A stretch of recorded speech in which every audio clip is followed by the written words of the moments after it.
Now what we're going to do is just kind of like get the basic shapes kind of roughed in over on the right side and organize our layers.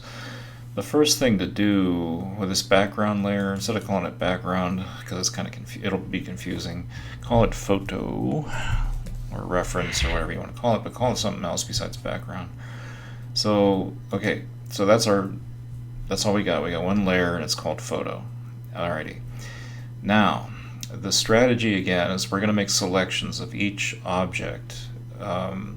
Each object selection, each object is going to be on its own layer. Okay. And then we're going to do some other stuff in the next video. But okay, so the first thing we got to do is transfer the shapes, these basic shapes of these objects, over to the right side. And one way to do it is to use the quick selection tool. Okay, so we're on this photo layer. Let me zoom in. The first thing I'm going to do is this seashell I have here. So my quick selection tool is set to 20 dpi, and so let me just grab this. And if it doesn't work quite as nicely as it did for you, you might have to, the smaller your brush for the quick selection tool, the more refined you can make your selection. Remember, if you hold down the Option key, you can take away from the selection, but it doesn't have to be super duper perfect. Okay, just rough, just close is good enough. Believe me. Let me zoom out here. Okay, so I want to move this selection over to the right side. So with the marching ants visible, go to Select, Transform Selection. And then I'm going to click, hold, and drag that selection over to the right side. I'm going to hold down the Shift key to constrain it to the horizontal. And I'm going to be mindful of, like, kind of sort of where this is. Now, I can adjust, and I will adjust all this stuff as I go, but try to get stuff close. Like, we can just kind of eyeball it and see how close we are to the left edge of the canvas here. Hold down the Shift key. I'm going to put that selection. And again, just by eye, I'm going to like kind of sort of get it in the right place. Now I held down if you hold down the Shift key while you're moving this, it'll constrain it to the horizontal. So that's about where I want it, right there. And I like to save the selections just in case I have to go back to them. So after it's positioned, and again, we can always move this, so don't worry about that. After the position where you want it, hit the Return key. So we got marching ants. Let's go to Select, Save Selection. And again, this is maybe an extra step, but it's something I do. But give the selection a name that makes sense to you. For me, that makes sense to me, is the word shell. Okay, so it's my shell selection. Now here's a critical thing. We're going to put like what I call cutouts of these basic shapes on each their own layer. So over here, make a new layer, and let's name it right away, shell. And let's call it shell cutout. Okay, and you'll see why as we go along here. What I'm going to do is I'm going to fill this shell cutout, this marching ants, the shell marching ants, with white. And just to make it clear so you can see it, I'm going to disable the eyeball on the photo layer. I got white in the foreground. Whoopsies, don't want to do that. And then I'm going to choose my paint bucket tool, and then I'm going to fill the shell with white. Okay, so that is my shell cutout. Okay, and when I enable the photo layer, of course, I'm not going to be able to see it because it's filled with white, but that's what I got. I saved the selection. I'm going to do Command D to deselect. Okay, so it's deselected. I'm going to select the photo layer. I'm going to do the same thing for the cat and for the glass thing. I'll show you the cat selection thingy, but I'm going to speed up the video so you don't have to, because I'm not going to bore the heck out of you.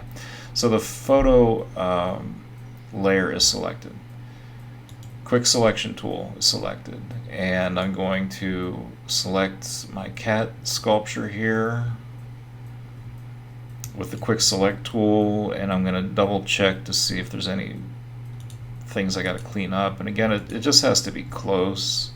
So the selection kind of spilled over to the glass here. So with my quick selection tool selected, I hold down the Option key or Alt on the PC, and I can take away from the selection. Remember, holding down Option as you use a selection tool will take away from a selection. If I hold down Shift, it'll add to it, but that's not what I'm doing here.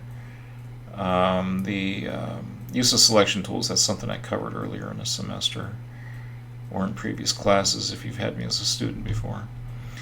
Okay, so I got a nice selection of my kitty. I'm going to do the same thing.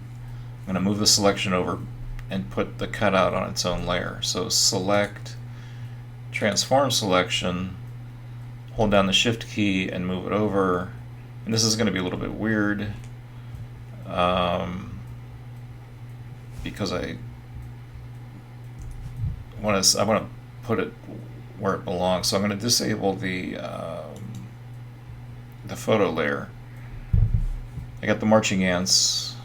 Let me go select, transform selection. I actually added a step here. So I'm going to move the selection so it kind of fits like a puzzle piece with this shell layer that I made here. And once again, folks, we can always adjust this stuff. Okay, so that's where the selection is supposed to be with the shell. Before moving it to the right, I should have disabled the eyeball and the photo layer, but I didn't. Okay, but I want the cat on its own layer. So select the shell cutout layer, make a new layer, and call it, something logical. For me, it's going to be called cat cutout. But I like the word cutout in there because it makes sense. Now I got white in the foreground, use my paint bucket tool, fill that, and then let me save I almost forgot, save my selection for my cat, select, save selection, call it something logical, so I got my selection. Again, you don't really have to save the selection, but I like to. Okay, so let's see what the heck I got here. I got a cat on its own layer, and I got the shell cutout on its own layer. All right. Now I'm going to do the exact same thing with this glassware, but I'm not going to bore the heck out of you. I'm going to pause the recording of the video, do it, and I'll see you in a few seconds here. Okay, I'm back. So what I did was I saved I made a selection of the glass, moved it to the right side, saved the selection, and filled with white. So I forgot to name the layer here. Okay, so here's what I got. I got the glass on its own layer, I got the cat cut out on its own layer, and I got the shell cut out on its own layer, and I should put glass cutout. That does make sense. It does a difference. So that is what I got so far. Okay, these three objects on their own layer, and then I have the photo layer, and I will see you in the next video.